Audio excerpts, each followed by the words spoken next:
Welcome to the Celebrate Brave podcast. I'm Nicole Steinbach, your host and the International Bravery Coach for Women in Tech. I serve women all over the world to earn more money, create more opportunities, and thrive in the tech industry because tech needs all of us. Are you ready? Let's go. Welcome to this episode of the Celebrate Brave podcast. I get to share with you an incredible conversation with a friend, a role model, a fellow entrepreneur, a fellow parent, and so much more. Her name is Arezou Zarafshan. And you're going to there's so much. She's a former executive, entrepreneur. She is a mom. She is an immigrant. And she, like I said, is a role model. I've known Arezou for a couple of years now, and I have witnessed how she never gives up on herself, and she never gives up on you. You know, in this conversation, we both share deeply personal, and in my case, the first time I've ever shared part of my story of leaving, of exiting corporate. You know, we talk about breaking free from situations, relationships, habits that just don't serve us, and how the deeply painful experience and process of self-discovery, of choosing ourselves. And we do not skip the pain part. Too many people are running around trying to skip to the good part. The good part is created as we walk through the pain, the painful self-discovery. And one of the things that I really want to pull out from this conversation, my biggest aha was all of that led us to who we are. In this conversation, we speak very little about what we do, and we talk about who we are. And so the inspiration that this conversation is going to give to you, I'm so proud to bring this into the world. And what I want to encourage you to do is after you listen, take some time and consider what are some of the potentially painful steps of self-discovery are in front of you. This is part of my accountability, the own it like a boss. What opportunity and what obstacles are in front of you that you need to address, that you can address, that you are potentially avoiding? And who do you want to become? And with that, I gift you this amazing conversation with an incredible woman in technology. You will leave this episode changed. Hello, brave people, and welcome to this episode. I am super excited to share a person that is a brave role model for me in my life. Arezou, welcome. Thank you. Welcome. Thank you. So, one of the things that I am so excited about your profile is that you have an executive background, you have this founding background, you're also a caregiver, you have a very global background. And so, for all those reasons, I was drawn to you when I first met you. And then your heart and your devotion, but also your clear speak, just is one of the reasons I'm like a moth to the flame. What do you really want people to know about you as we enter into this brave conversation? Thank you for having me, Nicole. And the feeling is very mutual. I'm Arezou, and yeah, I'm a mom and an entrepreneur, a former global executive, an immigrant. What do I want people to know about me? That I'm all of those things. And I think if there is one thing that I want everyone to, I hope that it is synonymous with my name, is that I never stop. I don't stop. I don't quit. No matter what. I have to rephrase what I said. If I believe in a mission, I don't stop. I do stop toxicity when I sense it, and then I pick a different path, and then I keep going. Yeah. Yeah. And that's one of the things that really inspires me. So, the listeners have heard a lot of stories from me and fellow women in technology about speaking up. And one of the things that being in the group that we were in, so we were in a mastermind for a year together, was experiencing at least two other women who would notice a step towards unhelpful behavior, a step towards a mindset that doesn't serve and holds people back. Some people, toxic, right? Hmm. But before that, and clearly communicating, let's go this way. Correct.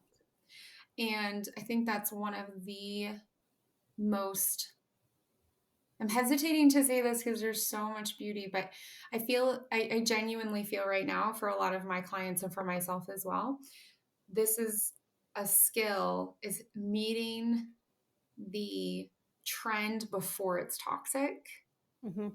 and shifting before it's truly toxic. But I know that for myself, I only learned that because I was in really toxic Yeah. situations. Yeah. It's Yeah. unfortunately, you have to have some battle scars in order to learn that skill. It's not something that I at least don't know if anyone can say that, oh, I can sense it before it happens to me, and it's never happened to me for that reason. Most people that can sense it before it happens is because they have been in toxic situations, and then they know the signs, so then they learn how to identify before they step into it. That is such a powerful summation of exactly what I was trying to say. Thank you. That is the insight. We can identify it because we've been inside of it. Yes. Yes, yes, yes. Which I think brings us potentially to your brave story. This is a hard one that you were asking me, what's your brave story? And there are many moments in my life as I look back, I think, my goodness, wow, that was brave. That was brave. Yeah. But at the time you're like, I'm okay, doing I'm doing this. this. I'm Yeah. doing this. But Yeah. the Yeah. theme amongst all of it is breaking free from something that didn't serve me. And even at that time when it feels scary and on paper everything is right and it feels safe at that moment, breaking free of it, and again recognizing that this doesn't serve me, that's the theme. My I have Mm. many, but I think the most defining one happened to me 10 years ago, 10, 11 years ago. So I was living in Chicago with my then fiance, now husband, and I had a big global job, teams across the world, traveled across the world, lived in a humongous house on a private golf course, and big title, fancy cars, you name it. And on paper, everything looked good.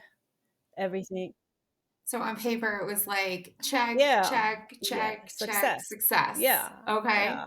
Okay. I did not know you lived in Chicago, and that gave me a big smile for some reason. I'm not sure Yeah, why. truth be told, it was suburbs of Chicago, but everybody who lives in suburbs of Chicago, they say that they live in Chicago. So, anyways, Yeah.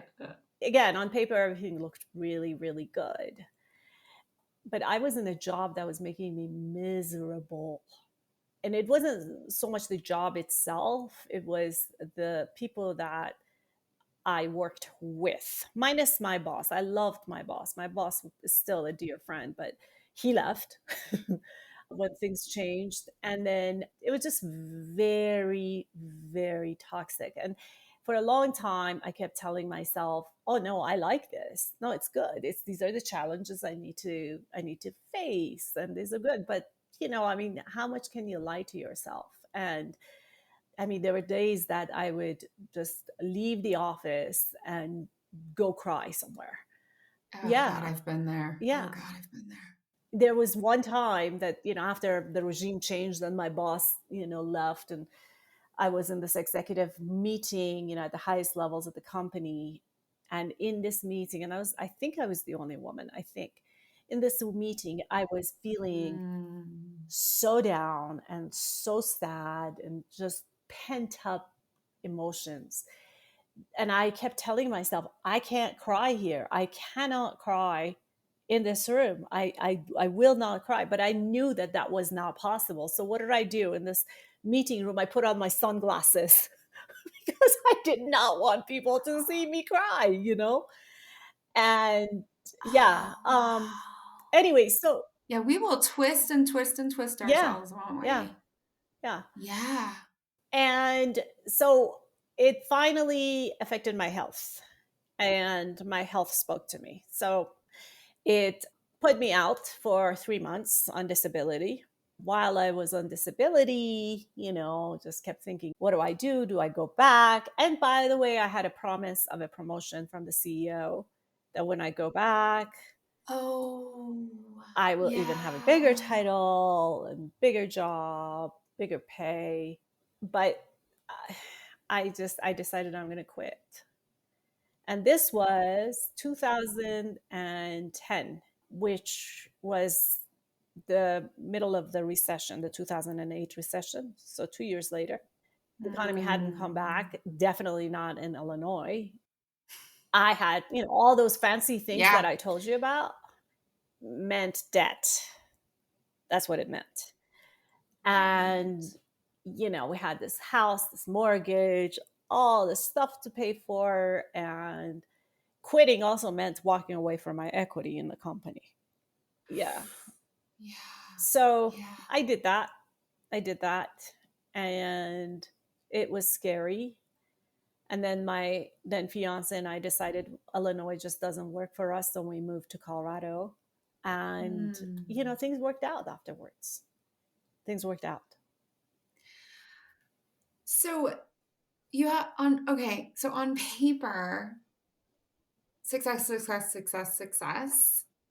I know that for me, when I was in the board meeting and I was miserable, I kept telling myself, hundreds of people want to be sitting right where you are. Be grateful, be grateful, be grateful, be grateful. Hundreds of people. They flew you from Colorado to be in this room, back to Germany. Why aren't you grateful? Why? Like, I had this whole internal nonsense Mm-hmm. happening. It was Mm-hmm. so painful and suffering so much, just like you. I'm so grateful you're sharing this story. Wow, I'm really tearing up Hmm. for us. Well, for me, it was 4 years ago. For you, it was 10 years ago. Like the just with grace of this experience, like we share this experience, right? And then you've got gold, and now you're being offered platinum, and you decide you're not going to lie to yourself anymore. I mean, that's so much the process that I went through as well. Yeah. And you have to leap And into the unknown.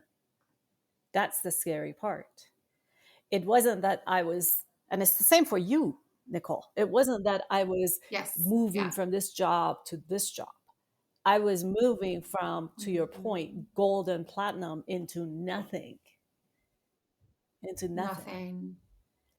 So when I leapt, I felt like I was leaping into me, though. Great point. Great point. And you're right. So that means that you had enough of self knowledge, self understanding, self awareness to know that you were leaping into you for me, my Mhm. corporate identity was a defining element of me. I didn't know me outside of what was on paper. Yes. And it took Yes. 6 months for me to find myself. And it was hard. It was one of the hardest things that I've ever done in my life, but it was so good. It was go from having a routine, having people, having a big title, to, like I said, none of that. Go to networking meetings with all kinds of fancy people. They ask you, so what do you do? Uh, I'm in transition. It's a humbling experience. One of the things that I wanted to do, I re-examined my career focus, my professional focus. I put myself through an executive professional development through Kellogg, which was pretty spendy. And that's the type of things that usually Yeah. companies honor their employees and pay for that training for their employees. So I did it for myself. I said, I want to go through this training and explore this other professional domain. And I was in a room of 60 people that had flown from all over the world by the companies, Swiss Air, Deutsche Bank, Yeah, that is prestigious. Yeah, prestigious. Prestigious, correct. pricey. And Yeah. everyone has a title. I am so and so and senior vice president of Schneider Electric. I am so and so and chief operating officer of British Airways, etc., etc. I'm Arezou Zarafshan, and I have no title. And it was humbling. It was so humbling. But Yeah. that 6 months, and I put myself through a lot of self studies, Johnson O'Connor Institute, to learn about my aptitudes and other kinds of studies that show me, who am I really? Who am I? Who's Arzu outside of all of this stuff? The professionals, Mm, who mm. am I? How am I wired? And it was a 6 month process. It was very, very difficult. But that's when, to your point, Nicole, I didn't know me. When I left that job, I was leaping into nothing. And it took me 6 months to learn, all right, now I'm going to be me. I'm leaping into me. After taking a huge risk. Correct. Because 6 months for me sounds real fast. So before, I don't think I've shared this publicly yet. Before I left corporate, and my story was a little bit, I had a series of really horrible managers and then suddenly a series of really amazing managers. And when those leaders and managers left, it went back to probably what the norm was. Mm-hmm. I did 9 months of therapy to emotionally separate myself, Mm-hmm. like essentially divorce therapy Yeah. from that corporation, from that culture, and from the identification of myself as this is my title. I didn't start off with that. I was suffering. I wasn't sleeping well. My eating disorder was getting some triggers. My family was miserable, right? And I started investing in myself in some different ways, having the company invest and then also therapy. Only maybe a couple of months in did the therapist actually say, "Hey, I just need to pull to your attention. We're doing essentially divorce therapy." Mm-hmm. Mm-hmm. So 6 months for me sounds like you took an enormous risk. The stakes were super high. And then you took I mean, just getting into the Kellogg program and paying for that on your own is very impressive, right? Thank you. Yes. So you could make these huge leaps as part of your brave story. Wow. I did not know that about you. That's why I love these conversations so much. Would you do it again? Well, would I do what again? Would I take that leap? Would you take that big Yeah. risk? So you had your health Yeah. situation, three Oh, yeah. months, Mm-hmm. disability. You do it again. Absolutely. Absolutely. Absolutely. Mm. Positively. Hopefully, back to the point of not getting into toxic situations again. Hopefully I won't make that mistake. But to be honest with you, it was very different. I was recruited to have this big job. When I met my boss who recruited me to come and do this, I was like, I have to work for this man. There's so much I need to learn from him. And he's still to this day, we're great friends, and he's a mentor. He's a wonderful human being. So I am Mm-hmm. so glad out of that experience, I got that relationship and, a lot of learnings and a lot of connections. But when the administration changed and how everything became so incredibly toxic, yeah, so would I do it again? I probably would take that step earlier. When my boss left, I would leave. When the only thing that was making the environment tolerable for me, when that left, I should have left, but should have doesn't really help. Yeah. Yeah. And there was a lot of things that I don't know if I would have gone through this really painful self rediscovery if I had taken that step earlier. It really was painful. It was really painful because all of a sudden I had no idea. I didn't know who's Arezou. What am I passionate about? What do I do? I wake up in the morning. What do I do today? What do I do? Yeah, so I'm really glad I went through it and it was defining for me. Yeah. Yeah.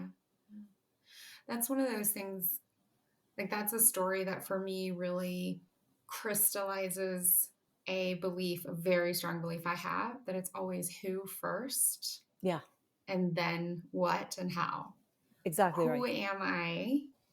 What lights me up? What weighs me down? Who do I want to become? And then the what. Hmm. And then the what. And then what? So what became the what? You know that I desperately want to share this. Well, Colorado things worked out really nicely. I worked for a few big companies, and you work for corporate, you know how it is, right? You have private equity coming in, private equity does what it does, which gets rid of a Yeah. management. So we had that. We had another kind of a regime change in another company that I was at. And so all in all, and Colorado being such a wonderful place for founders and startups and entrepreneurs, I found myself thrown into the entrepreneurial ecosystem. And I co founded a company with a couple other women that unfortunately didn't work out. That company doesn't exist Another anymore. risk, another Another risk. growth. Yes, yes, Yeah. yes. And I learned so much from that. I learned so much about what it's like to be an entrepreneur and how do you think like an entrepreneur. How do you, I don't want to say act, how do you do business like an entrepreneur, and how do you find your co-founders, and what do you look for, how do you find investment capital. So I learned a lot from that. So that was my training ground. And then last year, actually, I should tell this story. This is actually a good story. So, have always been very involved professionally, whether I've had a job or not. If I have a job, great. If I don't have a job, I network like crazy. I take classes, you Yeah, and I, totally. yeah. I volunteer. So I did a lot of stuff while after that startup didn't work out. But I'm also a very involved mom. And my son is really intense. So him and I have a really, really close relationship, always have had it. But, when I had my big jobs, I had a full-time home manager that Yeah. that I trusted. She was awesome. She traveled with me. And so I really felt like while I was, working, I could trust this wonderful human to care for my son and care for everything in the house. And I would come home and my son, yes, he would miss me, but we can spend great time together because everything is done. I don't have to think about making dinner. I don't have to think about Yeah. cleaning the house. I don't have to think about giving him a bath or whatever, tidying up the room. it's all so him and I can spend time together. And I love so much that you just said, I don't have to think about it, because Yeah, it's the thinking, the mental load that is, for me, bigger than exhausting actually doing doing the it. things. Yeah. Oh, Yeah. yeah. Uh huh. Yep. So that was when I had my big job. But then after that, then she stayed with us for a couple of years, but then she moved on and I couldn't afford having a full-time home manager anymore. All of this stuff that she did now was on the family.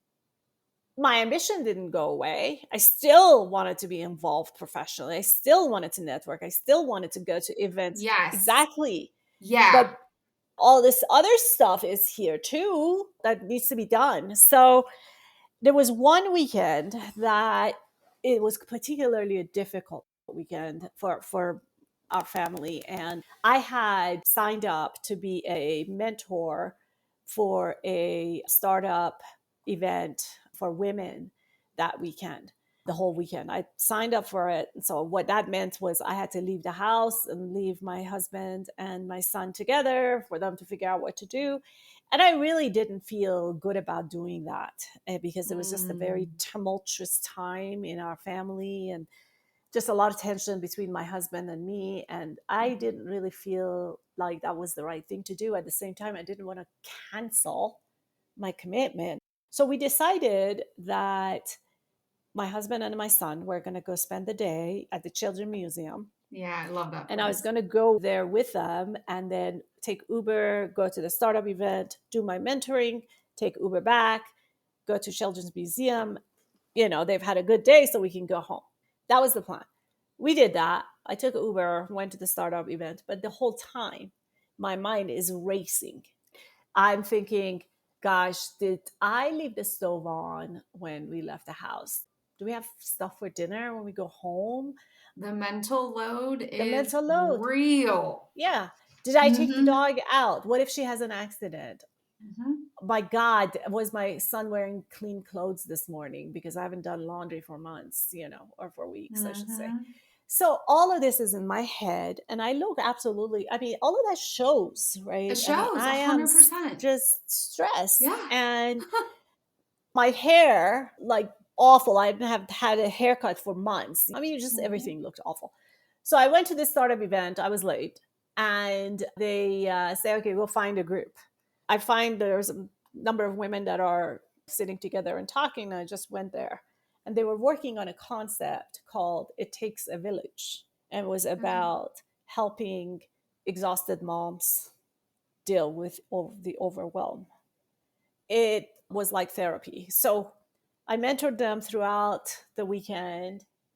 Unfortunately, the concept was one that just couldn't work Okay. from a business perspective. It was pretty expensive for the market, and we couldn't make the business concept work. So the problem was clear, the solution wasn't. Wasn't. Okay, got it. Mm-hmm. But I really, like, it felt like the universe was speaking to me. And I connected with those Mm. women after the startup event. And I said, look, you guys, you have to do this. Please do this. I will invest in you personally. I will bring on investors. I will help you do Wow. this. And they didn't want to move forward with it. Okay, so that was February of 2019. But the idea would 2019, but the idea wouldn't leave me alone. And so finally in August of 2019, I decided I'm going to move forward with this concept. And I figured out the business model so that it could work. There was a little bit of hurt feeling from those gals because I told them, I said, look, I was so excited. I was like, look, I'm going to market with this concept, and here's the logo, and they were hurt. They were like, what, I, Mm. how could you just go forward with it without us? But they decided not They, in to. their mind, they had put it on hold. Doesn't mean that they had decided to not. And in my Oh, mind, ideas have a okay. shelf life. You can't just put things on hold. So I reached back out several times, and we never talked face to face, even though I had offered, because I really wanted to make it work. I did not want them to feel like I stole their idea and moved on, because that wasn't the case. At the end, they wrote back and they said, yeah, we think that we spoke prematurely, and good luck. We hope you know, Oh, yeah. So good. I Okay. hope that we, Okay. that I meant the means. But anyway, so the concept But evolved. if I can just, if I like, ideas have a shelf Ideas have a life shelf life. and we're moving forward or we're not. Exactly. And I think one of the really powerful things about tech is that we can collaborate. Collaboration and abundance exists in tech. Like I would argue, no other Yeah. industry. And your pace, your decision making, your commitment either plugs you into that or plugs you out of Right. it. And there is no hold in tech. I know that I'm an extremist on this, but I'm going to say there's No, no it's hold true. on tech. And there are jobs. I just saw there are roles, not job, excuse me. There are roles. I just saw a report come out of, I think it's Fast Fortune, who said that 20 to 25% of positions that are expected to be created in the next 3 months of 2021 have never existed before in tech. Mm-hmm. I mean, there is no There's no hold. hole. There is extreme abundance, and it's up to us. Okay, so passion. I'm on my soapbox. Now I get off my No, you're soapbox. you no, you're absolutely right. And it's especially true in tech.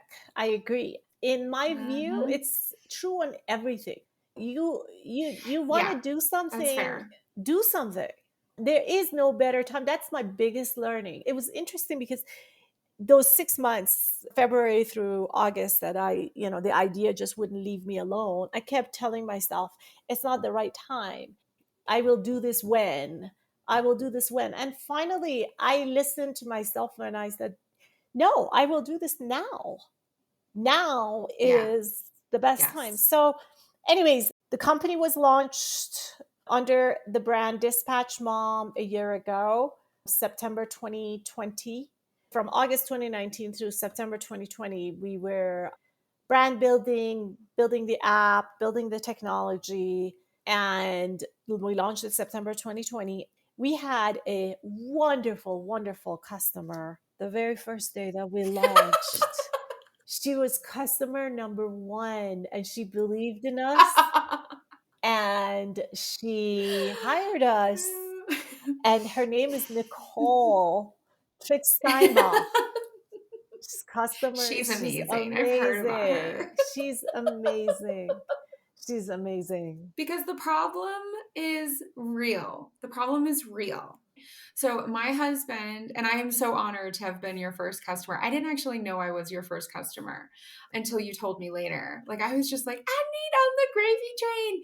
So, my husband was a stay at home dad for 3 years. And he is just naturally, innately better set up for certain things than I am. Whereas I am like Miss Ambition. I love creating things, I love getting results, big thinker, all this stuff, which is fantastic for us. And we've, over the course of, I think we've been together now for 18 years, we've switched roles many, many times. But this is our first time living somewhere where we do not have extended family Mm-hmm. support. We both have full time plus professional roles and ambitions. We have two Sure, kiddos, sure. and ain't nothing getting cleaned. Right. Exactly. And I just want to stress that earlier in your story, and I really want to stress it for the listeners. Listeners, do not slow down your career. A home management option is available to you anywhere in the world.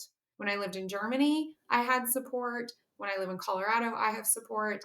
And Yeah. that is an option for us. Do not slow down your career. I see it way too Yeah. much. And so when I heard about I was like, so when are you going live? When are you going live? When are you going live? When are you going live? And I forget exactly what happened, but something happened. And the person who was cleaning for us at the time, oh, she had a COVID scare. Uh-huh. That's what it Uh-huh. was. And I like ran to you and I was like, okay, I'm ready. Let's go. Yeah. And you have made your service, your platform, have genuinely made my house and my body through the food delivery Yeah. healthier Yeah. because the problem is The real. problem is real. The problem is real. And I will go out and say this, Nicole, that this has nothing to do with how good, bad, indifferent your significant other is in terms of it really Preach. doesn't. It's something that helps families, okay? Yes. It's something that's and 100%. there are people out there that love doing this for others, and it gives them economic Yes. opportunities. We have 19 what I call fairies, which are service providers on our Yeah. platform. And these 19 fairies are gaining daily wages far higher than what they were able to. They're making new connections with people. They're benefiting from an extended network. So they are benefiting, our customers are benefiting. Do not Yeah. slow down your career. Yeah. You're absolutely right. Because now Yes. this is true Yes. for women. Women who take time off out of their career, they will never gain that back. They will never gain that back. There's studies after studies about how 1 year of time off sets you back multiple years in your career, how that will actually affects your earning potential by 20%. Okay, so that's a bad problem. That is bad. I'm not condoning that problem, but that's the reality that, when people choose to, and I know that this is like, there's considerations for every family, but when people choose to step out because they feel like they can't do both, and we had so many Yes. of this in COVID time. When you step out because you feel like you can't do both, let's think again. Let's Hmm. see what options there are. Yeah. Yeah. Because what I have found, and this is an area where you and I have exchanged a lot about, is because we both have global backgrounds. So I was an immigrant for many years. You are an immigrant here. We can look at these various systems and say, we are told, I would argue, so US American women are told that it's their problem. And I will say it is not my problem. It is Yeah, society's yeah, problem. And so if I can keep myself, and I can't do this all the time, yeah. right? Of course, sometimes I sink underneath it. I'm human. If I can keep my eye on that is society's problem, and I require a solution that can solve millions, but right now it needs to solve for Right. me, then I can take inspired action based on my belief, based on my knowledge, based on my goals. And so can my husband. Hmm. And I can say the same thing about Germany. I mean, Germany desperately. Okay, so I don't think we've said the name of your Company. Yeah. company. It's Call Yes. Emmy, which I love. Germany needs Call Emmy because families there are also suffering different Hmm. problems, different Hmm. stressors. Hmm. And what kills me, and I didn't talk to you beforehand, so we can cut this out if you want. What kills me is that this is a problem to resolve for tens of millions at least just in the United States. And we see these companies that are, trying to solve again for tracking climate change data. There's already 200 some applications. They're getting all this coverage, all this investment, but it already Hmm. exists. And you are doing something that solves for tens of millions of people like me who keep the economy Hmm. going, who are investing in Correct. other people, who are raising a family, all of these things. Why are people not, why are people who have been historically advantaged and have the manes, why are they not pounding down your door and demanding to sit in your living room and write you checks? They are. Because I've got a clear picture of what needs to They happen. are actually, interestingly enough. I I mean, love it's it. it's starting to come. As you know, we started in September of last year, so we're just having our 1 year anniversary as a business, but really with the rebrand called Emmy. By the way, my whole Mm-hmm. manager was Emmy. That's her name. So that's why with a rebrand, I mean, we're growing significantly and we have clients. We have a general counsel who lives in Texas, but she has a home here. and her Yeah. daughter lives here. And when she comes to stay at her home and visit her daughter and her granddaughter, she wants to spend that time with her daughter and her granddaughter. She does not want Yes. to worry about, oh, is my house clean? Do I have stuff in the fridge? She doesn't. We have like one customer, and I wrote to her a couple days ago. One of the services that we offer is we do in-home laundry and chores. So we go to people's homes Mhm. and we kind of pick up the house, we do their laundry, we fold it, we just give them a few hours of relief. We had this customer who first said, oh, you're too expensive. And then she came back and she was hiring us once a week. And she just wrote to us, she's like, I can't live without this service. I want to do this twice a week. And Yeah. so she can have that time to do what benefits her personally and professionally. So that could be, okay, go spend time with your kids, go read a book, go take a class, go take a nap, go for a walk, Yes. go talk with your girlfriends, go have a meeting with a client. Yes. Absolutely. And so it's really, really Absolutely. rewarding for all of you who are listening and are in Colorado. Download Call Emmy, the app, Yes. and give us a try. You'll get hooked. Yes, 100%. 100%. So there's cleaning, organizing, laundry Laundry with and chores, chores, babysitting. babysitting or Yes. childcare. And what other services do you have? We are going to add a few more services. We don't have it yet, but one of the services that I'm really excited about is called, I don't know what to call it. So if anyone has a good suggestion, let me know. So you know the period between 4 p.m. and 7 p.m. 4 p.m. and 7 p.m. is a really chaotic period for all families because you're transitioning from Yes. work, you're transitioning into home, kids are home, you're trying to get ready for dinner. There's no downtime in 4 to 7 p.m., right? And so we Yes. are trying to create a service where these fairies go to these homes from 4 to 7 p.m. and do all of that so that the parents, the mom and dad, can have a good, easier transition from work into their home. That will be really powerful for caregivers, Yeah, period. yeah.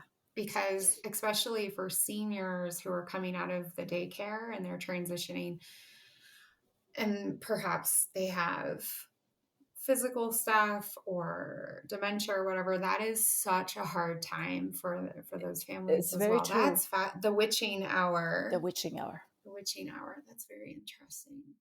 Yeah. Ugh. There's so many themes in this. Like, don't lie to yourself. Right? You can only do that for so long. Invest in yourself. Believe in yourself. You can invest in yourself and your family with home management or other services. There is no hold period. There's today. That always brings me to the best time to plant a tree is 10 years ago. The second best time is today. So plant the tree today. We've talked about what Call Emmy is, the problem it's resolving. So I have a Mm-hmm. question. I think Yes. maybe you've already started a little bit. Who is your brave role model from your My life? grandmother. Talk to us about your grandma. My grandmother, she passed away in 2004. My grandmother was a larger than life character. So she was born early 1900s. Yeah. She was 93 when she died in 2004. So what is it? 1911 was when she was born.